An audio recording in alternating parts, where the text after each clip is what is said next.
Okay, sa magpalang araw mga teknik at meron naman tayong isang Vivo dito. Yan, Vivo. Ano ba ito? Vivo Y20 daw eh. So, actually mga teknik, medyo pan lang yung konting-konting crack lang yung problema. Pero gusto nilang palitan yung screen. Pero ang sinasabi ko kasi, pag nagpalit tayo ng screen na hindi original, lalo pag ginagamit mo sa gaming, hindi na siya pulido. So, yan magiging problema. Mga halimbawa, gagamitan mo lang papanood, pero, ayun, okay lang magpalit. Pero kung ginagamit mo sa gaming at magpalit ka ng hindi original na LCD, so, yun ang isang problema. Ito yung binili natin. Medyo mura to ngayon. Yan, nagkakahalaga lang ng 538. 500, saan ba yan? 538 lang, 0.5. Kasama na dyan yung delivery. So, yan, nung nabuksan ko na siya, wala siya. Di katulad ng mga previous na LCD na binili sa Lazada. May kasamang tools na, may kasama ng tawag nito, yung protector. Pero ito talagang kanilang LCD lang. Yan, tsaka yung pagkapak medyo pa. Hindi masyadong sineryoso yung pagpapak. Ayan. Parang i-roll lang ng So, ingat-ingat lang tayo dito ngayon. Yan. So, ito po siya mga. Yan. So, bago natin isalpak, finalize, kailangan lang natin i-check. Ayan.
Yung mga teknik, gumana na din. Tingnan lang natin mag-initialize. Ayun. Okay naman po siya. So, cancel natin yan.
So yan, final testing tayo mga teknik.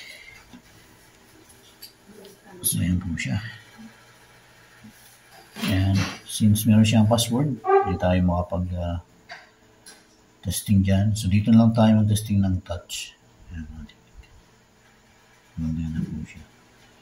So, napansin ko lang medyo mabagal na yung response ng kanyang keyboard. So, yun ang mga disadvantage pag galing sa pag hindi original yung pyesa. At saka, ayan, hindi sana tsaka naka-menos gastos tayo sa Lazada kumpara sa mga bibili tayo sa labas na nagkakalaga ng 1,300, 1,500. Yan ang presyuhan nila sa store, sa labas. Tapos sa Lazada naman, yun nga, dahil mas makakamura tayo doon, maabot lang siya ng 500. Nakalimutan yung presyo, pas 500 plus. So hanggang dito lang tayo. Mag-power po yan. God bless.